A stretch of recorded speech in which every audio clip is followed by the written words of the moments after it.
우리 오늘 함께 나눌 말씀은 계속해서 요한복음의 말씀입니다. 요한복음 7장 53절부터 8장 11절까지 말씀입니다. 요한복음 7장 53절부터 8장 11절까지 말씀입니다. 신약성경 157페이지에 있습니다. 요한복음 7장 53절부터 8장 11절까지 말씀입니다. 우리 한 절씩 교독하고 마지막 8장 11절은 다 함께 읽겠습니다. 제가 먼저 읽겠습니다. 다 각각 집으로 돌아가고 아침에 다시 성전으로 들어오시니 백성이 다 나오는지라 앉으사 그들을 가르치시더니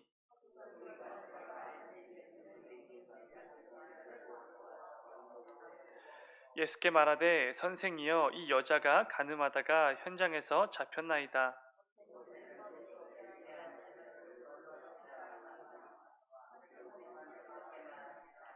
그들이 이렇게 말함은 고발할 조건을 얻고자 하여 예수를 시험함이로라. 예수께서 몸을 굽히사 손가락으로 땅에 쓰시니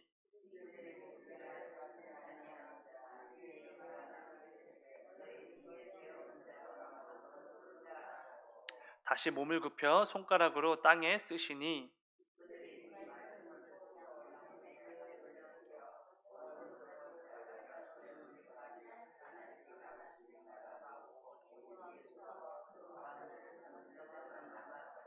예수께서 일어나사 여자 외에 아무도 없는 것을 보시고 이르시되 여자여 너를 고발하던 그들이 어디 있느냐 너를 정죄한 자가 없느냐 대답하되 주여 없나이다. 예수께서 이르시되 나도 너를 정죄하지 아니하노니 가서 다시는 죄를 범하지 말라 하시니라. 아멘. 아멘. 잠시 기도하겠습니다. 사랑해 주님, 감사합니다. 아버지, 오늘도 또 주님께서 허락해 주신 귀한 그 복된 하루를 열게 하시니 또 특별히 이 예배 자리에서 예배로 하루를 시작하게 하시니 주여 진정으로 감사를 드립니다. 이 새벽에도 또 부족한 종의 입술을 통하여서 우리 모두에게 하나님께서 들려주고자 하시는 하나님의 음성이 또 선포되게 하시고 이 시간 부족한 종의 입술과 또 모든 지식은 감추시고 오직 하나님의 말씀만이 온전히 선포되는 귀한 이 새벽이 될 수 있도록 주님 인도하여 주시옵소서. 이 새벽에도 우리에게 말씀하여 주시고 그 말씀을 통하여서 주님께서 원하시는 그 삶의 열매를 결단하고 깨닫고 나아가는 귀한 새벽 될 수 있도록 인도하여 주시옵소서. 주님 감사합니다. 거룩하신 예수님의 이름으로 기도드렸습니다. 아멘. 오늘 함께 읽은 말씀을 가지고 내 손에 든 돌을 내려놓아야 합니다. 이런 제목으로 함께 말씀을 나누어 보도록 하겠습니다. 오늘 본문은 종교 지도자들이 예수님을 시험하기 위해 가늠하다 잡혀온 이 여인을 이용했던 그 사건에 대해서 말씀하고 있습니다. 이전부터 예수님을 체포하기 위해 여러 방법을 동원했지만 번번이 실패했던 그들이 이제는 죄를 짓다 붙잡힌 이 여인을, 이 사람을 이용해서 예수님을 곤란하게 만들려고 한 것입니다. 자신들의 목적을 이루기 위해 이런 악한 짓까지 행하는 것을 보면 사람이 참으로 악하고 또 악하구나라는 것을 새삼 느끼게 됩니다. 오늘은 우리에게 익숙한 오늘 본문을 가지고 함께 말씀을 나누어 보려고 합니다. 오늘도 말씀을 통해 하나님께서 우리에게 원하시는 삶을 깨닫고 결단하는 귀한 새벽이 되기를 주님의 이름으로 축원을 드립니다. 오늘 본문 말씀을 보면은 예수님께서는 감람산으로 가셔서 평소 습관대로 산으로 올라가셨고 기도하신 후에 아침부터 일찍 이 성전에서 사람들에게 말씀을 가르치시는 것을 보게 됩니다. 특별히 본문 2절을 보면은 이렇게 말씀합니다. 아침에 다시 성전으로 들어오시니 백성이 다 나오는지라 앉으사 그들을 가르치시더니 여기서 가르치다 이 단어는 이 신약 성경에서 90번이 넘게 사용이 되는 단어입니다. 그런데 그 가운데 대부분은 우리 예수님께서 사용하는 단어입니다. 그 정도로 예수님께서 매일같이 마치 자신의 일상처럼 이 말씀 가르치시는 사역을 감당하셨다라는 것이지요. 정말로 매일같이 기회만 된다면 사람들에게 이 말씀을 가르치시는 일을 절대로 멈춘 적이 없으셨습니다. 어떻게 보면은 이 가르치시는 일은 예수님에게는 일상 이렇게 말할 수 있습니다. 예수님의 그날 컨디션이 어떻든 상황이 어떻든 그런 거 상관하지 않으시고 예수님께서 늘 감당하셨던 일상과도 같은 사역이었던 것이지요. 중요한 것은 예수님은 자신이 감당하셔야 될 그 일상의 자리로 나아가시기 전에 평소 하시던 습관처럼 늘 기도의 자리로 먼저 나아가서 기도로 시작하셨다는 것입니다. 본문 1절에서 예수님께서 감람산으로 가셨다라는 이 표현은 예수님께서 등산을 하러 가신 게 당연히 아닙니다. 기도를 하시기 위해 자신만의 기도처로 나아가셨던 것이지요.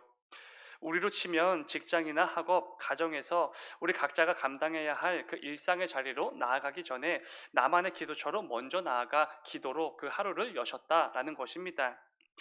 오늘도 하나님께서 우리 각 사람에게 맡기신 삶의 자리가 있습니다. 그런데 그 자리로 나아가기 전에 먼저 우리 각 사람의 기도처로 나와 기도로 하루를 시작하는 우리 모두의 모습이 얼마나 아름답고 주님 보시기에 기뻐 여기실지 모르겠습니다. 사랑하는 여러분, 오늘 하루도 내 삶의 참된 주인이 되시는 하나님께 먼저 나와 기도로 하루를 시작하는 우리 성도들의 삶이 얼마나 복되고 형통한지를 반드시 경험하고 또 그 가운데 놀라운 은혜를 맛보는 우리 모두가 되기를 주님의 이름으로 축원을 드립니다. 그런데 그렇게 일상처럼 아침부터 사람들에게 말씀을 가르치셨던 그 예수님에게 또다시 대적들이 찾아오게 됩니다. 이번에는 예수님을 시험하고 공경에 빠뜨리려고 찾아온 것이지요. 본문 3절부터 5절까지를 보면 이렇게 말씀합니다. 서기관들과 바리새인들이 음행 중에 잡힌 여자를 끌고 와서 가운데 세우고 예수께 말하되 선생이여 이 여자가 가늠하다가 현장에서 잡혔나이다. 모세는 율법에 이러한 여자를 돌로 치라 명하였거니와 선생은 어떻게 말하겠나이까? 율법에 능통했던 서기관들과 바리새인들이 간음죄를 짓다 붙잡힌 여인을 끌고 와서 예수님에게 이 죄인을 우리가 어떻게 하면 좋겠냐고 묻고 있는 것입니다. 근데 그들은 어떻게 해야 될지 몰라서 묻는 게 아니지요. 이미 그들이 정해놓은 답도 있었고 예수님께서 반드시 대답하셔야만 하는 정답도 정해져 있었습니다. 율법에 따라 돌로 쳐야 한다는 거 이미 다 알고 있었지요. 그러나 예수님을 시험하기 위해 다시 묻고 있었던 것입니다. 본문 6절을 보면은 이렇게 말씀합니다. 앞부분입니다. 그들이 이렇게 말하면 고발할 조건을 얻고자 하여 예수를 시험함이러라. 그런데 예수님께서는 그들의 질문에 아무 말씀도 하지 않으셨습니다. 아무런 대답도 하지 않으시는 것이지요. 그저 몸을 굽히셔서 손가락으로 땅에 무언가를 쓰시기만 하셨습니다. 그런데 여러분, 자신들이 묻는 그 대답을 듣고서 아무런 대답도 하지 않는 그 예수님을 보면서 서기관들과 바리새인들이 어떻게 생각했겠습니까? 아마 이번에는 정말로 자신들이 성공했다. 그리고 자기들이 예수님을 이겼다. 이렇게 생각했을 것입니다. 이번에야말로 자신들의 계획대로 이 예수를 곤란하게 만드는데 성공했다. 이 정도로 여겼던 것이지요. 예수님이 너무나 당황하셔서 아무 말도 못했다. 이렇게 착각을 했을 것입니다. 본문 7절 앞부분을 보면은 그들이 이렇게 말합니다. 그들이 묻기를 마지 아니하는지라.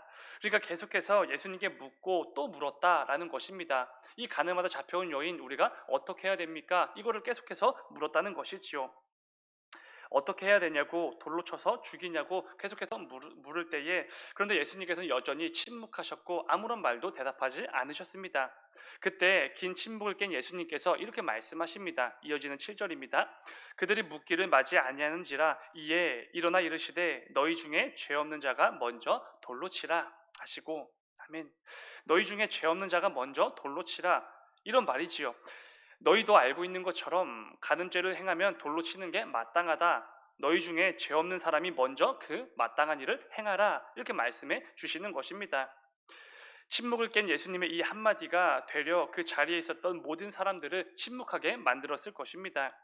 율법에 능통한 서기관들과 바리새인들은 율법에 따라서 그 여인을 철저하게 정죄했을 것이고 당장이라도 돌로 쳐서 죽이려고 돌을 들고 있었을지도 모릅니다.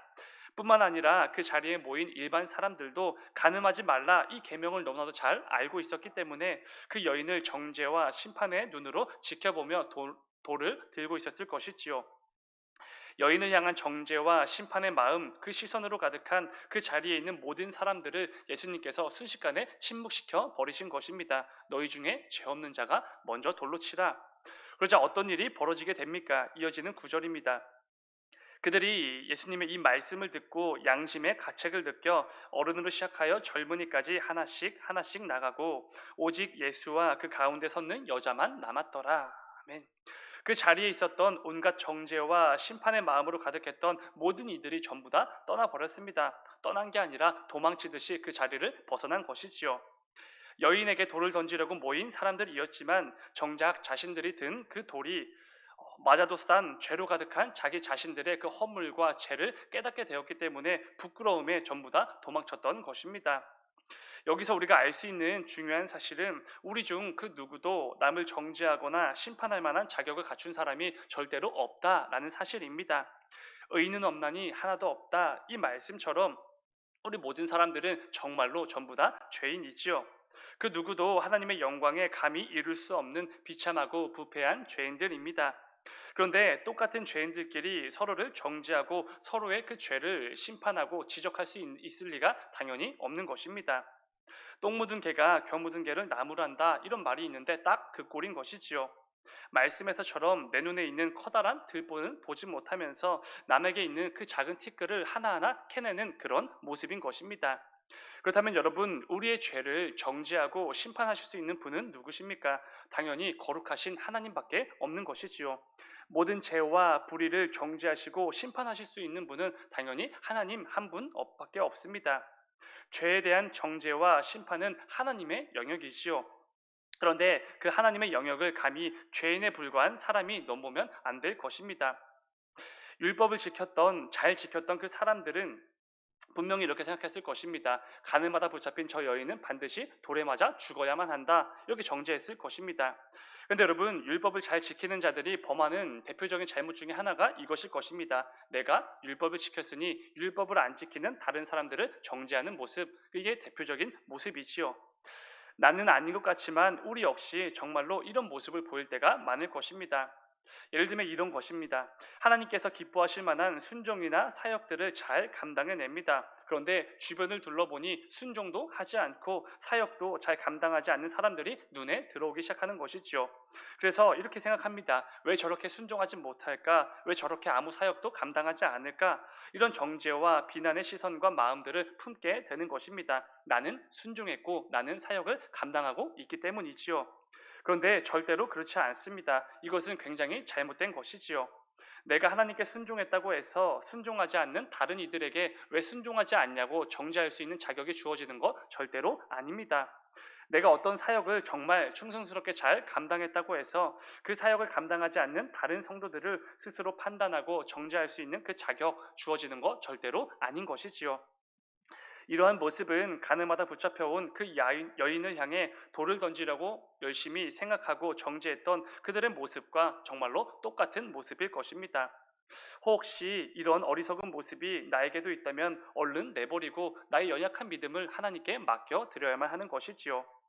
무엇보다 여러분, 예수님께서도 죄인들을 향해 돌을 던지지 않으셨습니다. 오히려 용서하셨고 기회를 주셨고 사랑으로 대해 주셨지요. 그런데 내가 감히 뭐라도 된 것처럼 다른 이들을 향해서 돌을 던진다면 정말로 엉터리 같은 경우일 수밖에 없습니다. 요한복음 3장 17절을 보면은 요한은 이렇게 말합니다. 하나님이 그 아들을 세상에 보내신 것은 세상을 심판하려 하심이 아니요 그로 말미암아 세상이 구원받게 하려 하심이라. 이것 때문에 예수님께서 오셨습니다. 예수님은 모든 죄인들을 심판하시고 그들 하나하나를 철저하게 정죄하시기 위해 이 땅에 오시지 않으셨습니다. 오히려 그 모든 죄인들을 그 죄로부터 구원해 주시기 위해 이 땅에 오셨지요. 중요한 것은 저와 여러분이 바로 그 죄인들이라는 것입니다. 뼛속까지 부패한 죄인인 것이고 돌에 맞아 죽어 마땅한 그 가늠하다 붙잡힌 여인이 바로 우리라는 것이지요. 그런데 그런 우리를 위해 이 땅에 오시고 모든 죄와 허물을 걷어내 주신 그 예수님으로 인해서 이제야 아주 조금 성도답게 그나마 살아갈 수 있게 된 것입니다. 그런데 그런 우리들이 다른 부족한 성도들을 아니면 순종하지 않고 사역을 감당하지 않는 다른 사람들을 향해서 정죄의 시선과 마음을 품는 거 말이 안 된다는 것입니다. 그리고 우리 주님의 이 사실을 기억하게 된다면 절대로 우리는 다른 이들을 정죄와 심판의 시선으로 바라볼 수 없는 것이지요. 오히려 나 같은 죄인도 살리신 그 예수님의 사랑과 은혜에 다시 한번 늘 감격하여 기쁨과 감사로 살아가는 가운데 다른 이들에게도 그 사랑과 은혜를 흘려보내게 된다는 것입니다. 사랑하는 여러분, 베드로가 예수님을 저주하면서까지 3번 부인한 그 경험이 있지 않습니까? 그런데 예수님은 그런 베드로도 용서해 주셨고 막중한 복음 증거의 사역을 맡겨 주셨습니다. 그런데 여러분 그 직후에 베드로가 예수님에게 이런 이상한 질문을 합니다. 요한복음 마지막 부분을 보면 이런 질문을 합니다. 예수님께서 그렇게 사랑하셨던 그 제자 요한은 어떻게 됩니까? 이런 질문을 합니다. 여러분 이 질문이 어떤 의미냐면은 예수님의 사랑을 누구보다 많이 받았던 그 제자 요한이 어떤 놀라운 것들을 누리게 됩니까? 어떤 높은 자리까지 올라가게 되겠습니까? 이런 질문입니다. 베드로도 참 엉터리 같은 모습이 많았던 제자이지요. 그런데 그때 예수님께서 이런 중요한 말씀을 해 주십니다. 요한복음 21장 22절을 보면은 이렇게 말씀해 주시지요. 예수께서 이르시되 내가 올 때까지 그를 머물게 하고자 할지라도 내게 무슨 상관이냐 너는 나를 따르라 하시더라. 아멘. 이것은 예수님께서 다시 이 땅에 오실 때까지 요한이 죽지 않고 영생을 누리게 된다고 해도 너에게 무슨 상관이냐 이런 말씀을 하시는 것입니다. 요한이 어떤 놀라운 일들을 경험하고 누린다고 해도 도대체 너랑 무슨 상관이냐는 것이지요. 남 신경 쓰지 말고 너나 잘해라. 너나 나를 잘 따라와라. 이렇게 말씀해 주시는 것입니다. 남의 일에 전혀 신경 쓸 필요도 없고 쳐다볼 필요도 없고 나만 보고 나만 따라오라. 이런 말씀을 해 주시는 것이지요. 그렇습니다. 우리 역시 눈을 돌려 남이 잘하는지 못하는지 볼 필요가 절대로 없습니다.